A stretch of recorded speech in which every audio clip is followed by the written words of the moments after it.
Hey everybody, this is Seth. This is Josh. And this is a disclaimer that some of these episodes of Family Trips were recorded before the Screen Actors Guild strike took place. So if people are talking about work that they have coming out, we just want you to know that they were not breaking strike rules by doing so. And moving forward, we're going to make sure that doesn't happen with any future guests. Thanks. Here we go. Hi, Pashi. Hi, Sufi. Can I tell you one of my favorite things about the podcast so far? Yeah, please. I'm learning things about you that I didn't know. Oh, yeah? My intention was I'd learn about the celebrity guests, but I'm learning about you. Can I tell you a thing I've learned? Yeah, please. Based on how this is going in the early days of the podcast, I have a way bigger bladder than you.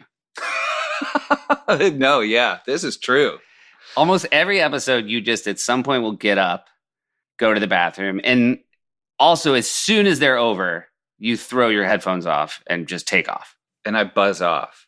Yeah. And then you text me to say, please thank the guest. You can't even stay long enough to say thank you. There was one guest that I couldn't stay for. No, I think that's the truth, but I think my lie is funnier. I'm very quick with my goodbyes. You're very quick with your goodbyes. But you throw off your headphones like cops have been banging at the door the whole episode. I've given myself this note, and I haven't taken it yet. But we record in the morning. I'm 3 hours earlier. So I wake up, and I get right into some coffee. Yeah. And I get right into some water, and I'm hydrating. And I have to remind myself, don't do that.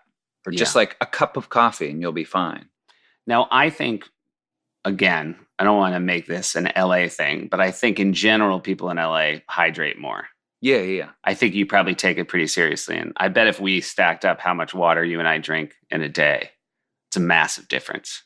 You know who never wants water and who thinks that carrying around water is total bullshit? Dad? Mom. Oh, yeah, that makes sense. Yeah. She's like, I'm fine. I never walked around with water. Now everybody walks around with water. I think a very jarring chart that Mom's doctor could show her would be 2 bars, one being her gin and tonic intake and one being her water. There's water in those. Yeah. Yeah. That makes sense. I should note that our dad is a man of science, so he would be very pro water.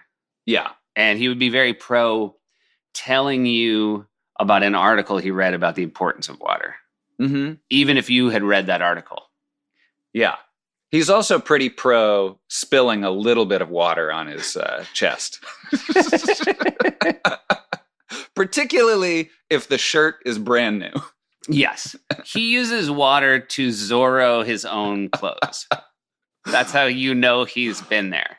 We were in Ireland and he bought this shirt. I want to say at a golf club that he his back was hurting. So he skipped a day, but he dropped us off so Mom and I could play golf. And then he bought a shirt at a club that he didn't play at. And then at lunch spilled food all over it. Yeah. I mean, it's been a long-standing bit that Dad can't eat a thing with mustard on it without getting mustard on himself. Yeah. His food marks him the way dogs mark a lawn.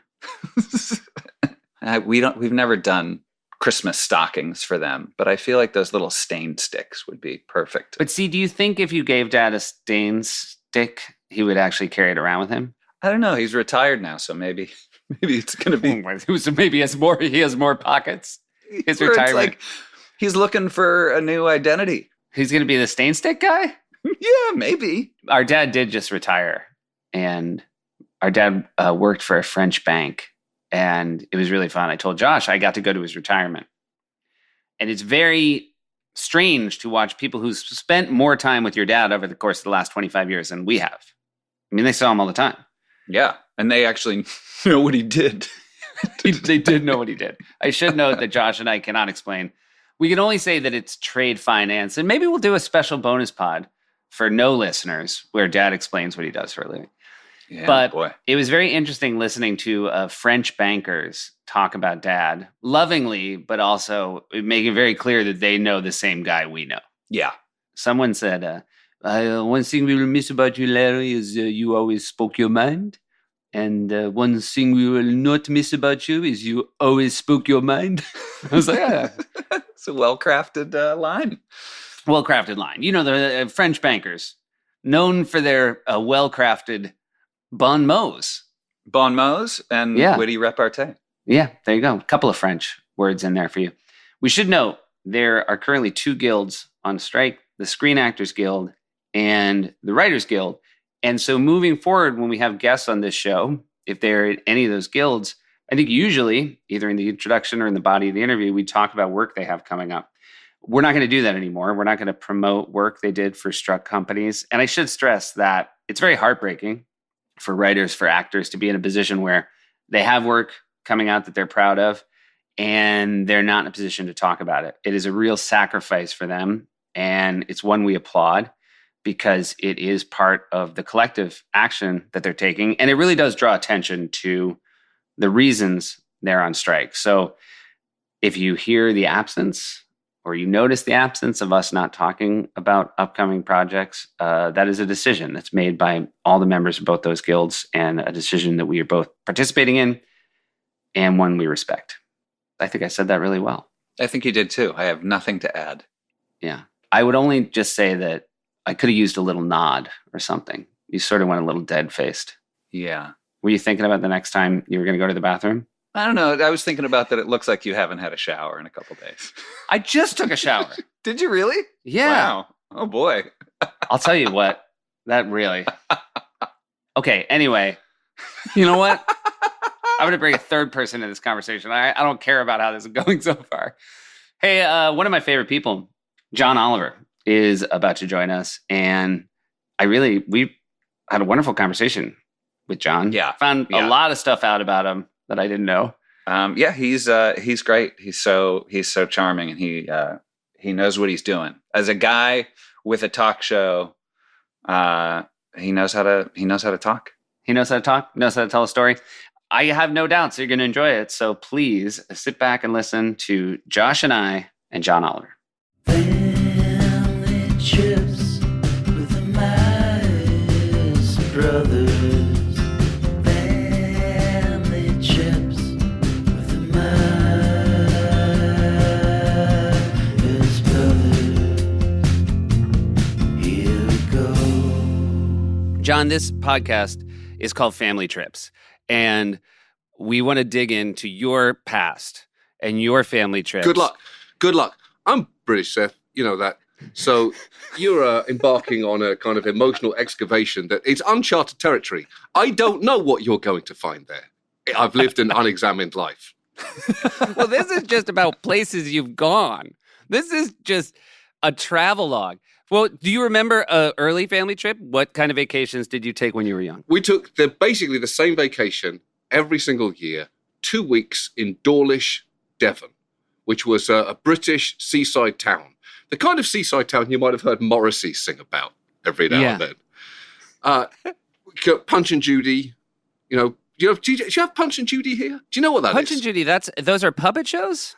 Puppet show on the beach, yeah, basically like a little column, red and white, and then Punch and Judy with Punch and his wife. A lot of domestic violence. Oh yeah, I mean a lot. I mean, his name was Punch. Yeah, that's right. And yeah, I believe, ironically, he hit her with a plank a lot. Huh. If I remember right. I think they've probably changed Punch and Judy now. I would imagine, or just stopped it because it's not good for children to see. Watch Punch beat the shit out of Judy because she stepped out of line. That Punch and Judy shows Sticks of Rock. Again, I don't think that's something you have here, right? What is that? It's like a long tube of sold hard candy. Okay. And then it will have written inside it where you got it from. So it would say Dawlish on the inside. It would taste minty, but I cannot get across to you how hard this thing was. You could not bite it without causing yourself significant injuries. So instead, you kind of suck on it for 2 weeks. For 2 weeks. Okay, gotcha. So this is a sort of a hard candy that will last you for the entire vacation. Yeah, like beef jerky, but sugar-based.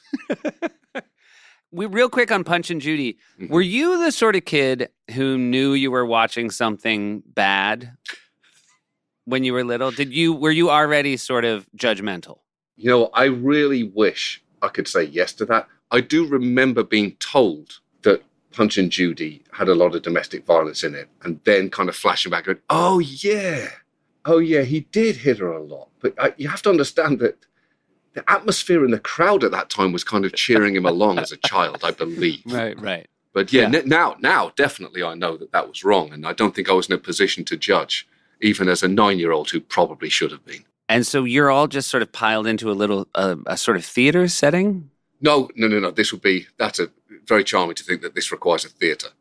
Okay. No, this is out. So Punch and Judy shows in outdoors. They're an outdoor activity. And it's like, it's tent based, but you can only get one person inside there. Yes. Okay. And so if you only have one guy working the Punch and Judy, or lady, we don't know, it could have been, although based on how it ended up, I think it would be very difficult for a female puppeteer to do and feel like she wasn't selling out everything important about morality. And so then I'm assuming you only got tops 100 kids, right? If we're talking about one. I think you're talking about 7. Okay, 7 kids. 7 to 10 children. That's the audience for this? That's the audience for this show? Yeah, that's right. Yeah. I think it's come 1, come all, come 7 in their entirety. Are we ready to go? Yeah, we are. Okay, let me just take a swig of something behind this tent. All right. I'm about to unleash some frustration. Why do you talk to me like that? Smack, smack, smack. Yeah, Mr. Punch. Yay!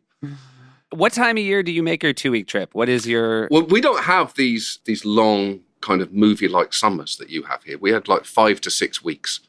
Got it. Off mainly in August. So we would go for 2 weeks in August, and we would drive there. And how long a drive from the Midlands? Again, the context would be, at this stage, we were driving from Bedford to Dawlish. It was probably about 4 hours. But for a British child, that's an awfully long time. Now I've recalibrated. And for American kids, 4 hours is nothing. 4 hours for us was, you couldn't even fathom that you were in the same day by the time you stopped.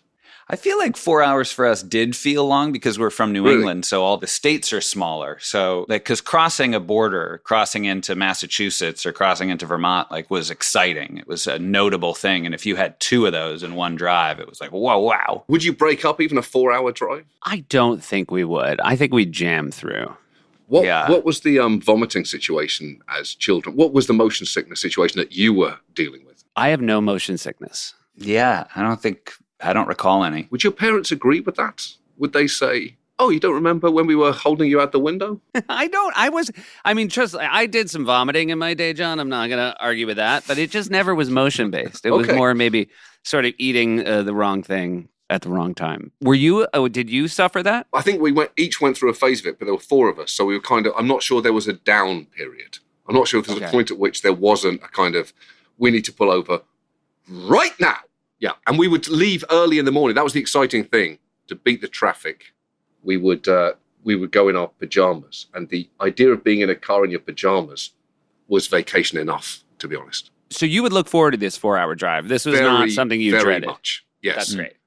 Because pajamas, and we would stop off for a roadside cafe to have breakfast, and that again was a massive treat.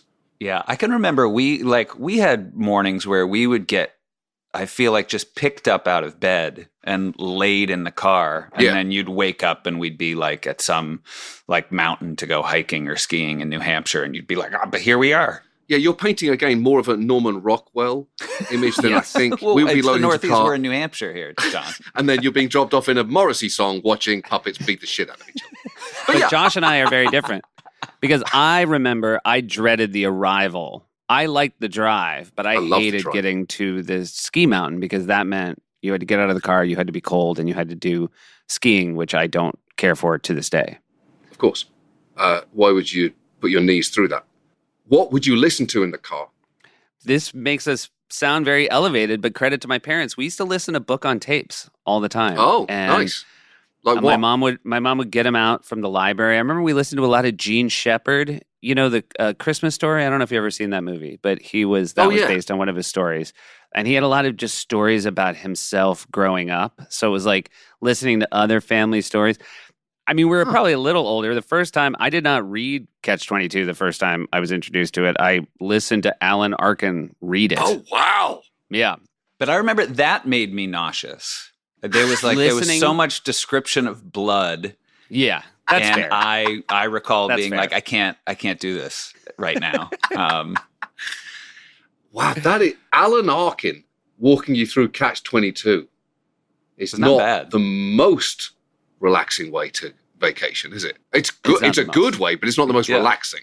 No. I'd still rather listen to a bombardier describe his guts falling out than be on a ski mountain. Now, John, what did you guys listen to? I think the Commodores. My dad liked Okay. the Commodores. All right. And I believe there was I think I had a tape by a band called the Flying Pickets. Oh, wow. I think they were, Is it possible that the Flying Pickets was a band your dad was secretly in and he used this road trip to try to sell you guys on it? I'm not saying definite no to that. I'm Googling it now and my whole world might just fall apart. The Flying Pickets. I think they were like, They're a vocal group. yes, there was definitely some tight harmonizing. I remember that. I remember one song started, ba-da-da-da, ba-da-da-da. British a cappella vocal group who had a Christmas #1. Yeah, they did. Only You. I think that might have been what I just sang. Did you think your dad was cool growing up, John? Let me say, I did think my dad was very cool. Josh? Oh, yeah. Yeah. I tell you what, my dad was a teacher. Mm-hmm. And what was very, very, very cool was that he taught in an upper school and he was able to open it up. For my birthday parties, we would play five-a-side football in a big school Wow. and in the gym. And that was unbelievably cool. There's basically nothing cooler that you had access to than five-a-side nets that Yeah, you could That's really all good. play in. It was pretty good. And with a trampoline, a grown-up trampoline next door, like someone's going to break their legs trampoline. Our mom was a school teacher, and Yeah. I remember we had access because of that to a laminator. And so I would, there would be a Sports Illustrated cover that I would cut out, and then she would laminate it, and I'd hang it on my wall. And I remember kids coming over and being like, "Whoa, how did?" I'm like, "Yeah, I just got access to a laminator." Yeah, I live a life that you'll never live. Certain things are afforded to me that you will never have. Which, by the way, you won't. Even the richest kid in America doesn't have a laminator at home. Yeah, I would that's the thing. venture. That's pretty fucking cool.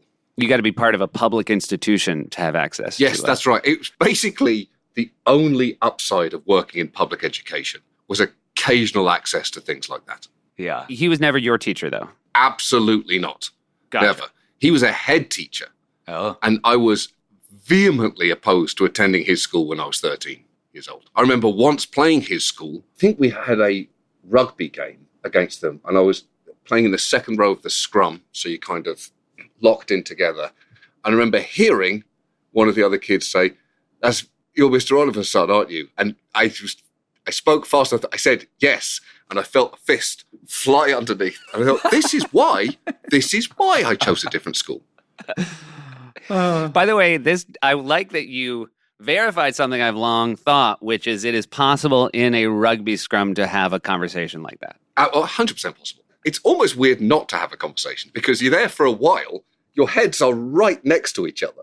So it would almost be weird to say, "Hey, how's everything going? When do you think this game will be over soon?" It doesn't feel like any of us are good enough at this for this to be safe.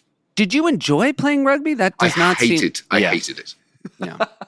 I absolutely hated it. I loved football and hated rugby with a deep, deep passion. I played Pop Warner football one year, and I should note it's Josh's fault. Can I tell why I ended up playing football, Josh, and you didn't?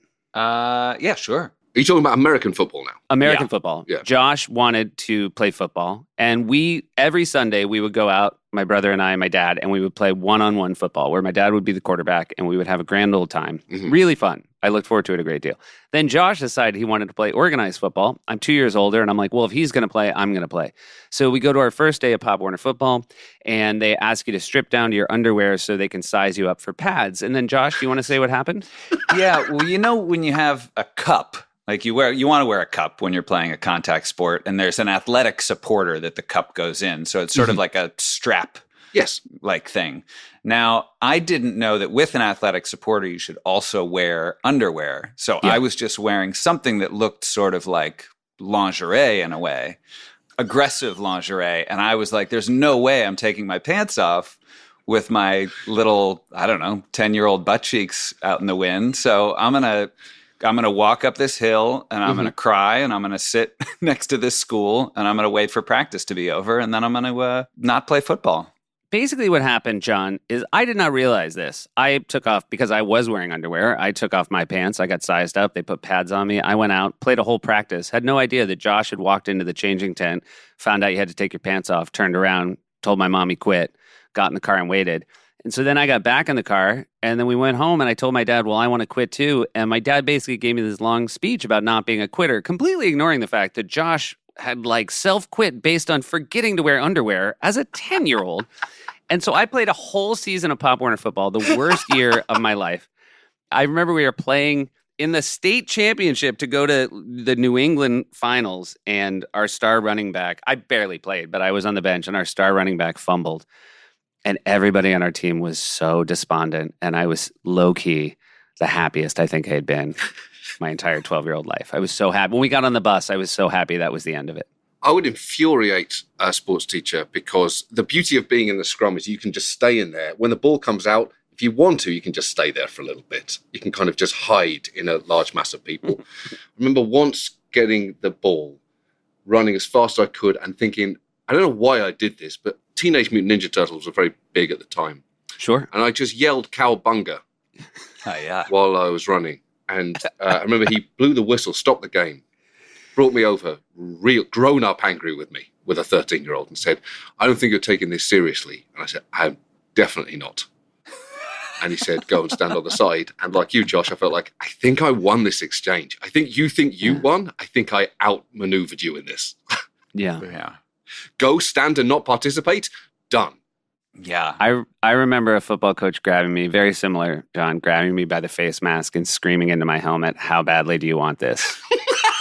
and wanting to say, I got to be honest, based on the differences in our tone, I think I wanted a fraction as much as you do. And yet the thing is, so that was my relationship with rugby. With football, how badly I wanted that was so badly. Oh, yeah. So badly, and I just couldn't do it. That was me in baseball. I wanted to play baseball so bad. Yeah. And Josh was better at baseball. Yeah, I played in high school. There was a trip that I didn't get to go on because I had to stay back and play for the team. And then you had a friend just like take my plane ticket. It was back in the day when it was like, we're just going to say that Alex Wilshire is Josh. And yeah. Oh, there was just a random child. Wow, we are truly pre 9/11 at this point. They can just stow away a child. Massively pre 9/11. Yeah. And it was like, yeah, this is our other son. And people were like, okay, great. Fine. It's a son. That's fine. Yeah.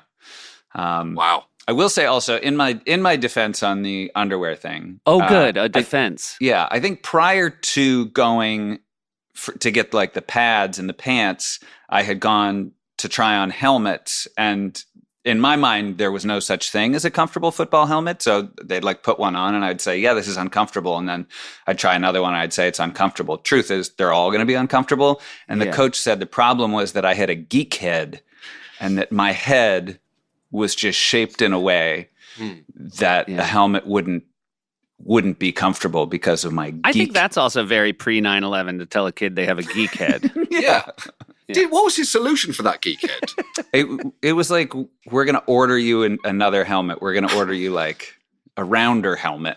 The same sports teacher who got mad at me, I remember he was, I used to play in the school orchestra as well, which meant that I would go from football practice to orchestra practice with mud and blood on me. And then I would go from orchestra practice to sports practice with a violin case.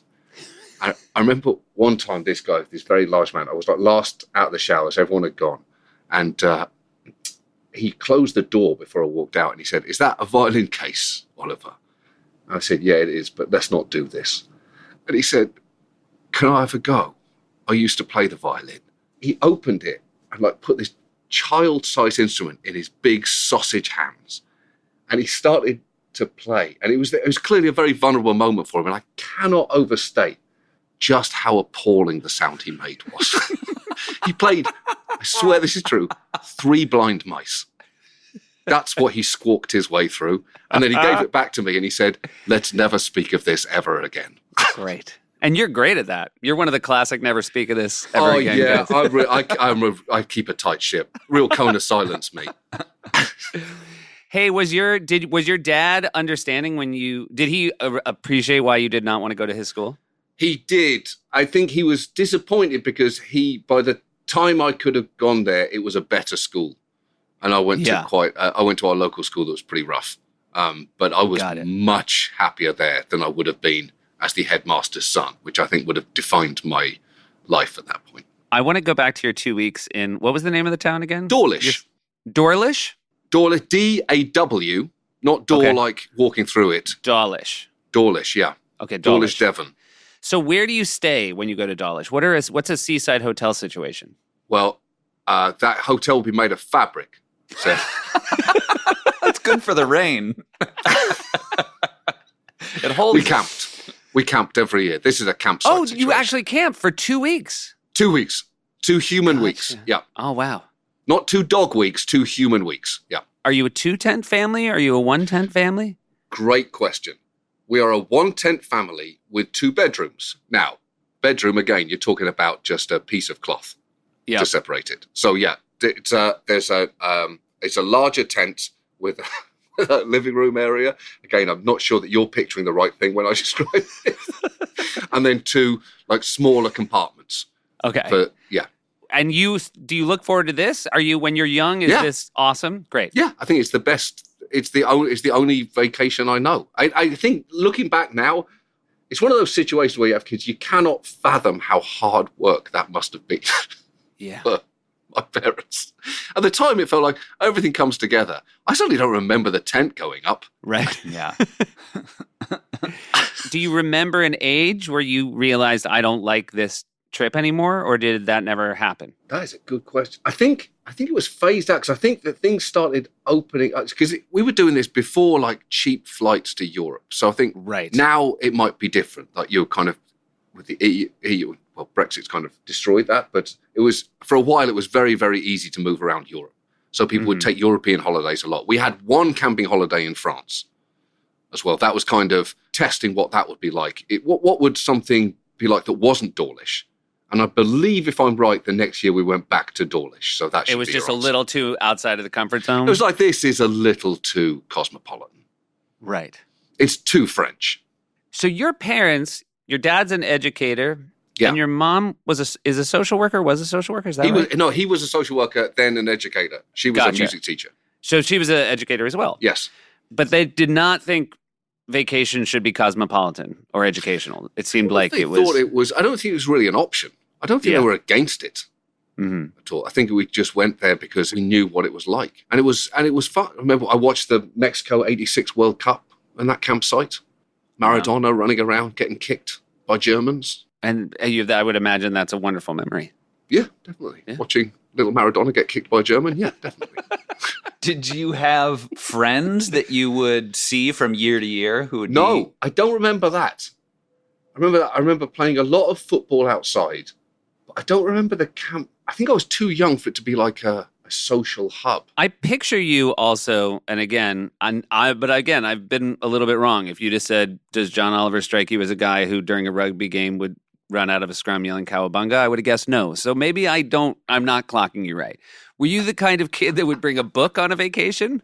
I mean, definitely. I just can't remember the book. Yeah, of course. But that was part of it as well. It's sort of reading. Yes, that's right. Yeah, that's right. Vacation world of your mind. Yeah, that's right. Your imagination is basically, yeah, that's right. You know, I don't like the beach much either. And I think we would go on a lot of Florida vacations. That was our Dawlish. And a lot of it was just reading on the beach for me. Yeah, you have to, not to keep putting a wedge between these references, but a British beach can be hostile. This isn't like a place that you would, lie out and relax. This is a place where you'd be leaning into the wind. Right. You're enduring something. You're kind of, it's exfoliating your face. Whenever I think of those British seaside towns, it's like an episode of Cracker or Prime Suspect where there's been a murder. And it's just walking down those long piers where that's the last person who saw the girl alive is at the end of the pier. Yeah. I can tell there is definitely Smuggler's Cove, I believe, was the beach. that we went to a lot growing up, you're definitely getting some bodies there. Yeah. Well, I mean, they're not hiding it with the name Smuggler's Cove. They're not. And yeah, Brighton, which has a rock beach, it inflicts pain, that beach. Yeah. That definitely has a general vibe, which is, Sarge, we found another one. Right. Yes. There's also those, and I feel like this might be Blackpool, the sort of... Yes. Blackpool Illuminations. Sort of a Ferris wheel with a gray Ferris wheel with birds just sort of circling it. Yes, that's right. That was the other place we would go to a bunch because my family's from Liverpool. Blackpool and Morecambe Beach is where you would go there. So yeah, we went to Blackpool a lot as well. That's, again, you're in Morrissey song territory there. Every day is like Sunday. Did you ever, as a family, visit the States? Yes. Once. I went when I was 12 years old. So that would be when I think the camping stopped for me. I went to Canada on my own to visit my auntie. Okay. Then I did grade 8 in Canada. And while we were there, we flew to Disney World. Wow. In Orlando. And it was incredible. I'd never been to America before and didn't go back until I came here to work. Amazing it was. So the first place you ever went in the U.S. was Disney World. Orlando, Florida, Yeah. Disney World. Wow. And I will say, as a 13-year-old, you get to go, they've done it. They kind of did it. Yeah. Everything you'd read, everything you'd heard about the U.S. was true. They wrote checks that they cashed emphatically. Yeah. Have you gone back with your children to Disney World? No, not yet. I wasn't sure what age would be right. I feel like, have you done it? But you will do it. Absolutely, I will do it. Yeah. Yeah. Colin Jost goes every year and has continued to go every year with his family into adulthood. I want our listeners to know John is making exactly the face you are making upon hearing this. Yeah, whatever face you're making at home, it's a version of it. I think I've probably cycled through about 3 of them. I think I've done... No, you were surprised by me playing rugby and shouting cowabunga. I feel like you were less surprised than I am that Colin Jost, as an adult, went to Disney World every year. With his family. I don't know. It's with changed parents. The way I think about him. Yeah. So I agree. I think the key is you can't go... if you go too soon... Every year. Every year. If you go too soon, you might never go back. So you got to wait... Right. Till you see the whites of their eyes, so to speak. That's it. Take your kids. It feels like, you don't want to normalize it. Yeah. Right. When I used to do stand-up down there, I used to love Orlando Airport as someone who wasn't married or had kids, because as you were landing, you would see just how angry the kids were at being taken away. And you could kind of empathize with, why would you have shown me this and then fly back to that shit life we have? They were just true fury from a kid. I would rather not have known this place existed than you open and then shut the door in my face. So you're 12 years old. You fly internationally alone by yourself. Yes, alone. Yeah. Was that? Were you at that age? Was that scary at all, or were you excited about that? I think that might have been my first time on a plane as well. Wow. I think it was probably very scary. But they would do a thing where it was me and there was another girl who was flying unattended on the flight. They came to get us before the flight landed and walked us to the front of the plane. So I remember that might have been all the monitoring they were doing. But I think I got a sticker young flyer with a cartoon plane with a happy face. And then you went back for a whole year? You spent a whole year? Yeah, I did grade 8 in Canada. How was that? Fantastic. Yeah, I loved it. Because I would find that to be a very strange... certainly 8th grade in American schools is not one you would want to go away for. Feels like your last year with your middle school friends before you go off to high school. That's right. That's what it was. With the oldest kids in the middle school. Yeah, at Winston Churchill Public School. That's fantastic. Yeah. So they probably let you in for free. I believe. I'm not even sure I registered. You just walk in the first day and say, I think I'm sitting here, as Winston would have wanted. And so you went in cold, you didn't know anybody, and why was it such a great year? Because I think it was just like having your horizons just completely expanded to realize that it was kind of nice to be a fish out of water. I loved it there. Right away? Pretty much right away, yeah. I really, really liked it. And to the point they felt a little weird going back. Where in Canada was it? Kingston, Ontario. Yeah. just down the road from Toronto. Yeah, I think I've been there. So as a family, when you travel, and Mhm. obviously you have these tent vacations, were your parents pretty chill on vacations? Did anybody get temperamental? We had wonderful family vacations, but I should note I think every trip my dad came fully undone at least once. What does fully undone look like? It's like Fully yelling undone. at a table. Yeah, the famous story, John, is that we were in a hotel and my dad bumped his leg on a coffee table. Yep. And he got low to the ground, shook his fist at it, and cursed. And everybody in the lobby looked at him. Do you think that might actually be the best case scenario? Like something or someone's going to get it. Actually, it's good that it's this table. That was all fine. The weird part was we got in the elevator and my mom basically called him out for it. And he very calmly explained that the table had hurt him and he wanted to hurt the table. Turnabout biblical. is fair play, John. I'm sure you know. As if we hadn't understood. You described him as shaking his fist at the table, so he struck the table.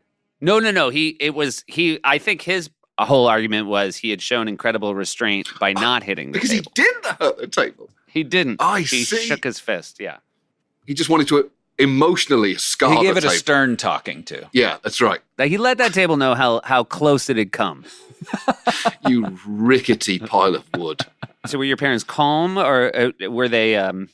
Did they get along on vacations? I think they were pretty calm, but then I cannot fathom how they were because they had 4 kids under 7. There were 4 of you. There's 4 of us. When you had said 4, I thought it was 2 of you and your parents. So there's No, 6 of us. 4 kids. 4 I'm kids? the oldest. And boys, girls. What do you have? 2 boys, then 2 okay. girls. All right, and you all. I mean, now this is. I'm glad you said this because now this tent just got. Well, it didn't get any bigger in my head. It just got more crowded. And it didn't get bigger in real life either.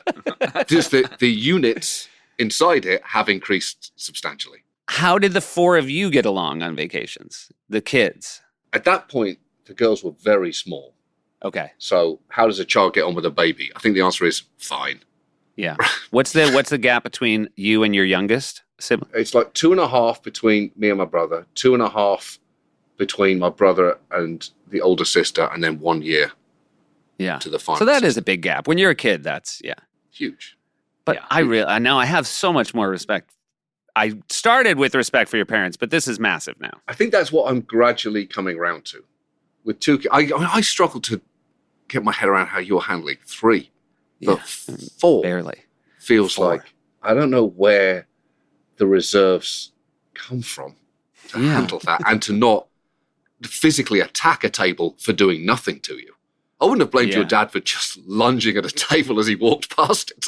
I mean, I think if my dad had had 4 kids, he would have burned that hotel to the ground. I have one more question now, knowing it's a full 6 Olivers. What is the transport? When you all pile into the car in your pajamas? 1 car, what is- Mitsubishi Space Wagon. Oh, yeah.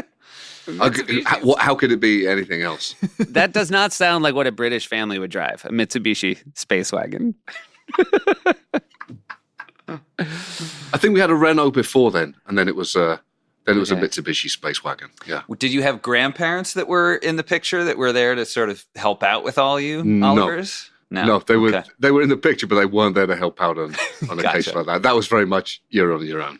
Yeah. Were they nearby? You never had to take a trip to see them, right? They were nearby? Yeah, they were in Liverpool and they were in Banbury outside Oxford. So we would, occasionally vomit our way through a car journey to get there. Gotcha. Yeah. Did you have the kind of grandparents you were excited to see, or did it feel like a Yes, duty? I did. Yeah, That's good. I went to see my mom's mom. She lives in Southport at the end of her life. Again, it's just towards the coast in Liverpool. And their family's from Knotty Ash in Liverpool. And it was famous, Knotty Ash, for producing this one comedian, Ken Dodd. I don't know if you've ever heard of him. Have you? No. Oh, you have? I've never. Oh, Google him now. Google him. Okay. He's an odd-looking man, and he would tell jokes with feather dusters, and he would dust people. So he was like the Sandman at the Apollo, but with a dust. Yes, Duster. a little bit, actually. That's not actually the worst one-to-one. Ken Oh Dodd's my God. Oh, but everybody at home, go Google Ken Dodd. This paid off great. Think about the whitest imaginable Sandman with 2 cleaning products that he would invade your body space with. Based on just a quick Google image search, I would say a lot of his comedy came from making his hair look very unkempt. That was, I think, to put it mildly, part of it. Yeah. So Doddy, as everybody knew him, Yeah.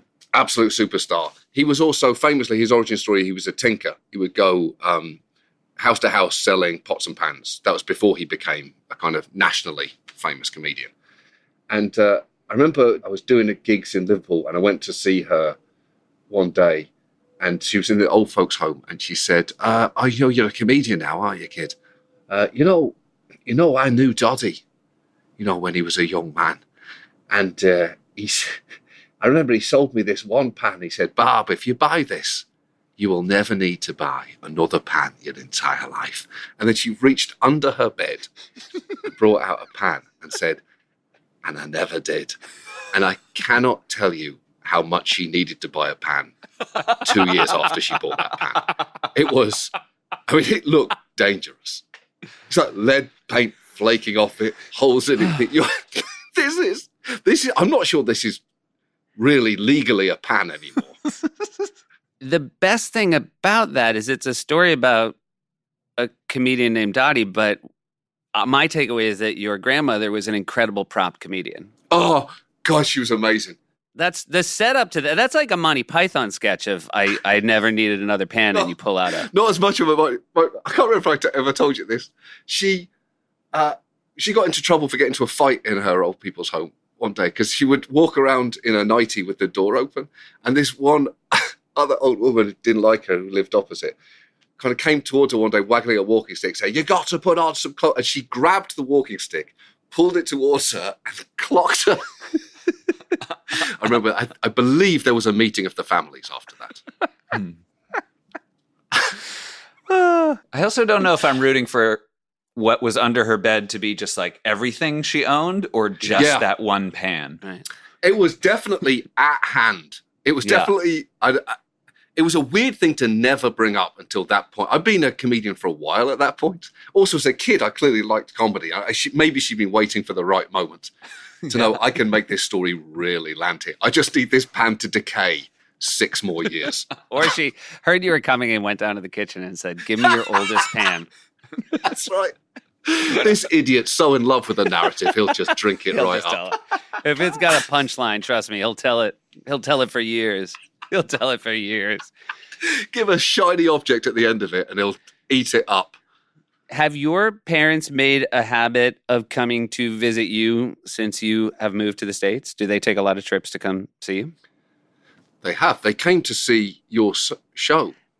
I heard they were there and I was hoping to see them. And then I feel like I missed my opportunity. They came here. It was the last time they were here. They said, this is very British parenting. They said, we'd love to see a show. And I mistakenly thought they were talking about my show. I went, oh, you can come? Yeah, of course you can come. They went, oh, but, maybe Colbert or Seth, maybe we could go see one of theirs. Okay. And then I said, actually, I'm on Seth tomorrow. You could come to that. I went, that'd be great. So afterwards, I said, well, what did you think? And they went, it was amazing. It really felt like watching a TV show. Like, ouch, ouch a little bit there. And then I said, would you like to go again? They went, yeah, I'd love to go next time, maybe when there is, and I quote, a real guest. Now, John, I should say, I was told, Henry, our producer, told me your parents were coming. Yes. And I just, credit to you, I was a little bit more nervous. I've never met your parents, but I was a little more nervous that night knowing your parents were there. Okay, yeah. They did ask, they said, can we put a camera on your parents in the audience? And I said, absolutely not. Yeah. My mom would be so angry if you did that. Meanwhile, I always say you can't put a camera on my dad unless you mic him because he will start talking. I think that's right. I think they are the opposite of your parents, especially your dad, who, yes, I think assumes a camera at all times. Is he always camera ready? It feels... He is, yeah. He's always talk ready. He's always ready to talk, I would say.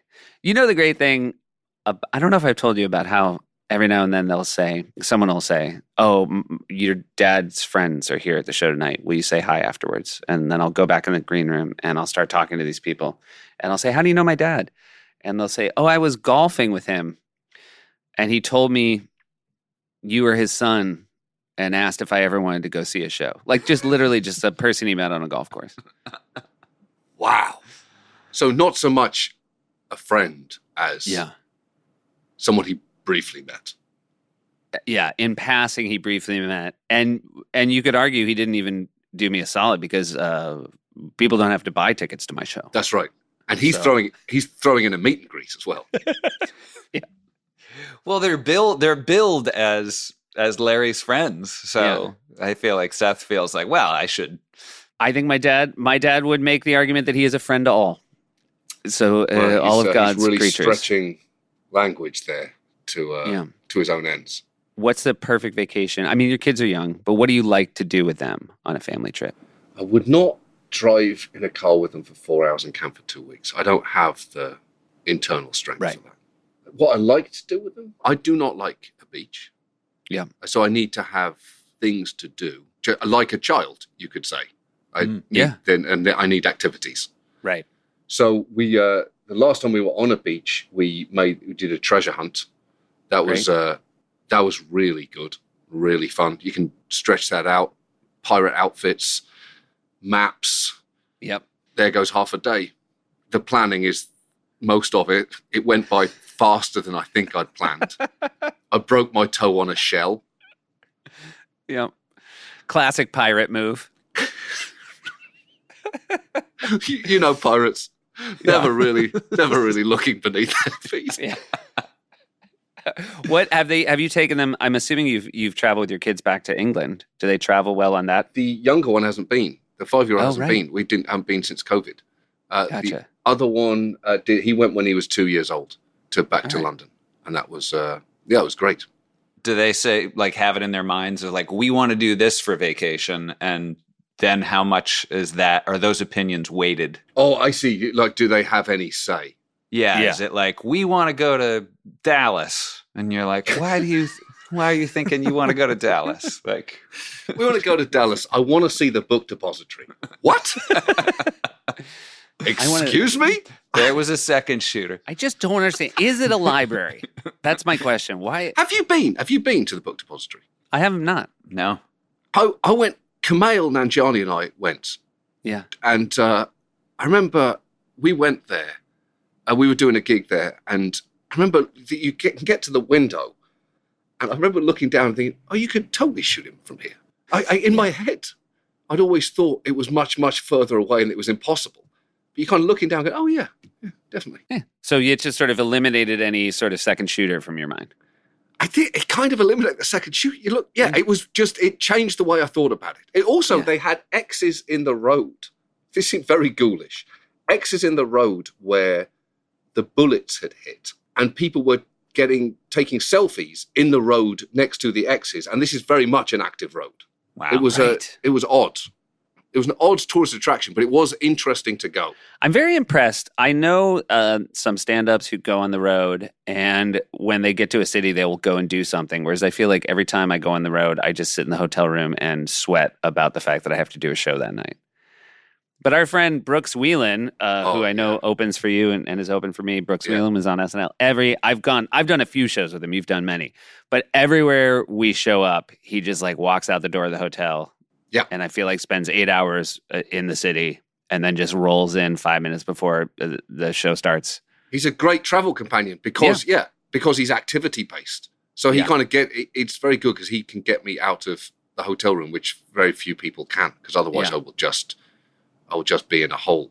Josh is going to ask you some questions. Yeah. This is, we don't know what the name of this segment is. I know we've been asking you a lot of questions, but these are questions we're going to ask everybody. These are, we're into a theme part. This is a theme part of the show that deserves a name that we don't have for it yet. Okay. Yeah. If you could take a vacation with any family other than your own, what family would you like to go on vacation with? Living or dead? But if dead, living. Right. Yes, they'd be living while you're on vacation with them. You don't have to. I would like, it's not like the bones of Benjamin Franklin. That's right. George the First, I think. A whole and it's got to be a whole family. Yeah, it's like a family that you'd love to spend some time with and be like, oh, that seems like a great family. it seems like a great family. Not that this will be a car crash, but a truly unforgettable vacation. Well, it Well, depends it's your what you're choice. into. It's whatever you enjoy most on vacation. That's such a good question. I would, and one more clarification here. Yeah, Do fictional families count? I think so. We'll allow it. We'll allow it. You're answering this question like a kid at a spelling bee who's not even in the ballpark for how to spell the word. Chthonic. And by family, they're all related. That is such a fair hit. Can you Your word is chthonic. Chthonic. could you use it in a sentence? Not in a way that's going to help you. No, I can't actually. I should, but I won't. Yeah.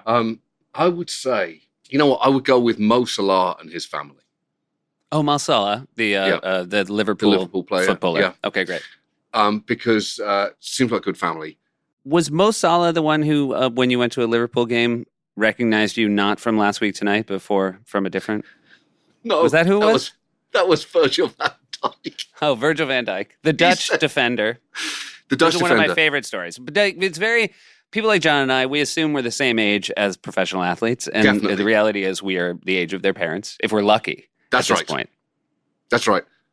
He said, "You're that guy from The Lion King," and I went, "Oh, that's an amazing thing to know." And I think that might be all you know about me. And then he went back to talking to Trevor Noah about watches that I'd never heard of before. I Googled them after the fact. Richard Mille, they were called. I didn't know of a Richard Mille watch. Yeah. They're basically what a billionaire child would like. All right. So Mo Salah and his family. Yeah, Great I'll go with answer. Mo Salah and his family. Okay, because great. that would be really good for me. And I actually think it would be good for the family. But I would have a lot to talk to Mo about. I Yes. don't think he would have a great time. That's okay. This isn't I about think it's him. fine. This is about him. It's You my picked vacation. it, and we're going to make it work. Yes. This one I think probably a little easier. But if your ideal vacation, would you be relaxing? Would it be adventurous, enlightening, or educational? Not relaxing. I can't relax on vacation. So yeah, I've never been able to do that. So that's a disaster. I get more tense. That's why I can't lie on a beach without. Can your wife relax? Yeah, she's pretty good at it. But I that's think great. she realized. I think she accepted defeat early on. I remember the exact. But we went to St. Thomas, our first calming vacation, and I remember lying down, exhaling twice, and then sitting up again. I can't do this. It was my first attempt, and it was like a panic attack. I got to read something or listen to something or move somewhere. This is not going to work. Yeah. So the best vacation we went to was Rome. Lots to do. Yeah. Mm-hmm. Go to the Vatican. You can go to the Colosseum. You can walk around. It was Great meals. spectacular. Rome was incredible. So yes, I would go. Yeah, somewhere where there is. Yes, it sounds awful, but probably an educational thing, something where you're learning. That's not awful. Now we're in line with what I think our listeners expect from John Oliver. Yeah, that he would like an that's- educational vacation. That's what I would find relaxing. The Cowabunga kid is all grown up. And he's asking, where did the Vatican steal this artwork from? Oh yes. We're like, we don't do that kind of education. It's walking through the Vatican. You do think you did it. You did it. Yeah. Yeah. Yeah. You're going got to tell it all. everyone. You're going to tell everyone. It's crazy. They did it, and then instead of hiding it in a cave, they sell tickets to let people look at it. And as a British person, generationally, you respect that so much. It's the sheer balls of, finders, keepers, losers, visitors. Enough time has passed that, you know what? We're going to do it in a museum. Yeah. You can That's come right. and look. You can come look. If you pre-book, and I'd advise pre-booking. If you're traveling, would you prefer to travel by plane, train, automobile, boat, or on foot? Let's scratch that last one, shall we? On foot, okay. Yeah. Let's lose on foot. I don't think We remember what happened on your treasure yeah. hunt, and you shelled your toe pretty pirate hard. toe. That toe was replaced by a cork. Tiny cork. He has tiny cork toe. I didn't even make it to the high seas. I think I do like trains. Yeah, trains are great. Yeah, I think I'd always pick a train. If you were stranded on a desert island with one member of your family, who would it be?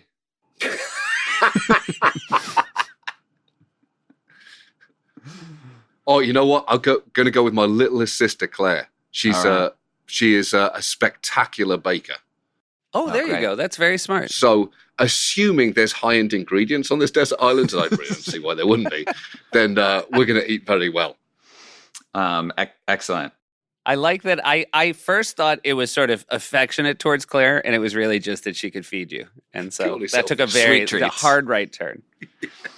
And I hope I'm pronouncing this right. You're from Erdington in the West Midlands? Erdington, Birmingham, yeah. It's an All right. area of Birmingham, yeah. Now, you're from there, so you wouldn't go on vacation there. Do you recommend No. that No as one. a vacation destination? No. Okay. No, I vehemently, not even like as a joke. I almost bought into the bit, but I would not want anybody to make the mistake of thinking, well, he said there was something to see. No, do not go to Erdington All right. for a holiday. Is there a Okay. website even that says visit Erdington? Have they made an effort to make it a place for people to come? Unless that website leads to text just saying, no, we were kidding, don't do that. Let me just see. Visit Erdington. Is that something that a human being? Is there a Is tourist? it Nobby? video It goes to right to Nobby. Oh, Erdington, England, best places to visit. The McTunney's Sweet Emporium. That feels like you're in a chapter of Harry Potter. Or Not Wonka. sure that exists. That's a very Wonka. I feel like Yeah. that's one of Wonka's competitors. Clay and Play Limited. So, the Magnet Centre Banqueting Suite in Birmingham. If that's the best photo that they have. And then the Atlantis Fish Bar. Okay. So there's an old lady with her eyes closed who's sitting in front of a plate of fish and chips. I think she's imagining she's somewhere else. You don't want to look at this fish. fish. The best photo they have of that fish restaurant is a woman with her eyes closed because she's imagining she wants to be somewhere else. I think so. I mean, this is literally, so this is the fifth best place. This is the photo of her. Eyes closed. Oh yeah, she's yeah. She's imagining a better fish bar. And then Seth has the last question for you. It's a two-parter. Have you been to the Grand Canyon? Should I wait And- for the second part? No, I realize it's important for you to answer the first part. Have you been to the Grand Canyon? No. Do you have any interest in going? I mean, yes. Really? But I think I did a gig in Arizona once, and I think I couldn't quite make it to the Grand Canyon and back and meet my flight, and I was fine with that. Yeah. Okay. It's not going anywhere. Is it worth it? Well, Seth's never been, and Seth, I don't want to go. I shouldn't say I don't want to go. If Alexi said we're going, we're going to bring the kids and have a good time, I would trust her. Or I shouldn't say I would trust her. I just wouldn't have a choice. But Yeah. Josh wants to go. Yeah, and I've been, but I had a dog with me, and you can't go below the rim with a dog. So I've just seen from the southern rim, and I believe the northern rim strikes me as more interesting because there's going to be fewer people around. But I would really want to go in it. But you've and got a through taste of it, so you seem relatively confident you're not setting your hopes too high. I think it would be a different experience, sort of being at the bottom and sort of going down into it. I think it has a lot of things that I think I would like, and not a lot of things that I think Seth would like. Seth just said I shouldn't say I don't want to go, but he has said I don't want to go on every one of these podcasts that we've done so far. So Let me rephrase that. I don't want to go. there it is. Yeah, Yeah. I think I don't want to go. I think don't if you said to me, do you want to go to the Grand Canyon or Mount Rushmore more, I would say Grand Canyon, but we're a Sophie's Choice situation here, with Yeah. Sophie not really liking either of her kids. Because one of the kids has 4 heads. Of course, and it's I'm going to just keep working out this analogy. so yeah. I wouldn't. I think I'm supposed to. I'm supposed to be in Phoenix. I don't know if I've got time to. Can you get there? You can get there from Phoenix, right? Yeah, but it's a bit of a drive. I want to. Yeah, I don't think I'm going. I'm going to guess Yeah. it's 3 hours. I don't know that for The- sure, but yeah. The one real Maybe trip more. the one real big diversion I went on was to go see the Taj Mahal. I went to interview the Dalai Lama and came back, and it was drive there, see it, go around, drive back to the airport. It was quite a long drive. That was worth it. Really? All right. That's good to know. It's pretty amazing. I think I'm confident of 2 things. The Taj Mahal is worth visiting at almost any inconvenience, and don't go to Erdington. It's fine. Great. The Great reverse, tips. the reverse hall. Yeah. Yeah, if it's a choice between the Atlantis Fish Bar in Erdington and the greatest monument to love ever built by man. Can we take that photo of the eyes closed lady and just put like a thought bubble and put the Taj Mahal in it? That she was closing her. She saw that janky fish and then just was like, oh, somewhere there's this. There's a beautiful building. If you really loved your wife, you'd build her a mausoleum out of translucent marble, not bring her to a fish bar every Wednesday. I think that's what she was thinking. John, it has been so lovely to talk about. I mean, I feel like we had I hope all British people realize you can talk about the past and it's not, Well, we don't know that we're not going to end this and I'm not going to have some kind of emotional crisis. That's true. Hey, you have a bunch of stand-up shows this summer I want to mention real quick. I do, yeah. And what just like all of a sudden you had all this free time. Yeah, I'm very excited. Great. We're going to be doing the Beacon Theater in New York City together. I will say, Seth, just you might.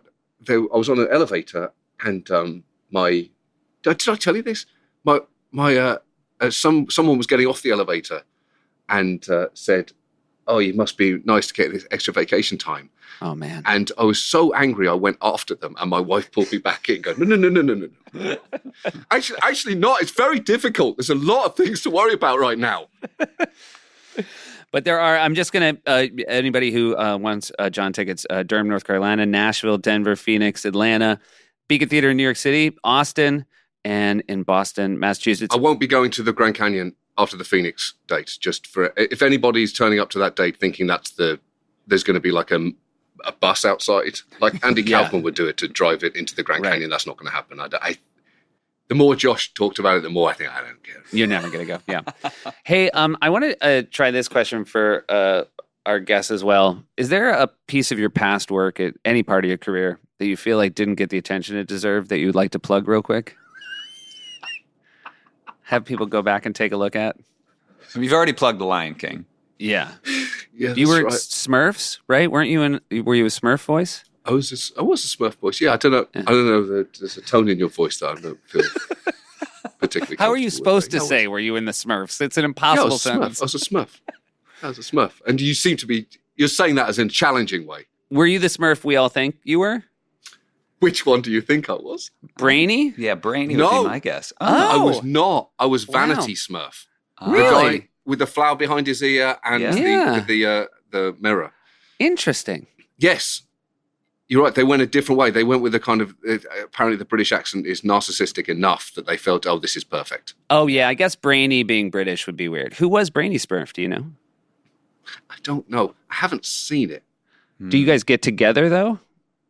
I don't know. Like the Smurf can't- cast? Here's where I got really busted on that. I remember doing Smurfs 2 because if you did the first one, you had to do the second one.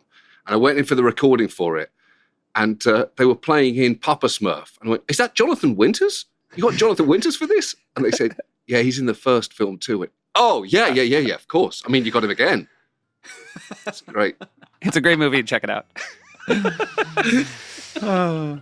Well, that's definitely how you want to end it.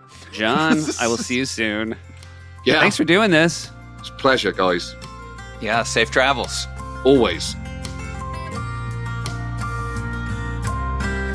Young John Oliver and the rest of the Oliver clan piled in 6 deep. The Mitsubishi Space Wagon drove to Dawlish. The same trip once again. Crossed your fingers that none of the kids vomits. Puppet Punch says my wife is nagging me. Gonna hit her with a plank. Well, that was just the style then. You could take it to the bank. If you dreamed of sunshine, those dreams they always sank. Anyway, it was a beach and they were on it. John Oliver, he'd play football and read his books and sing along with the Commodores and their funkiest of hooks. But don't forget, that rugby game. When he yelled out something so extremely lame, Cowabunga-doo.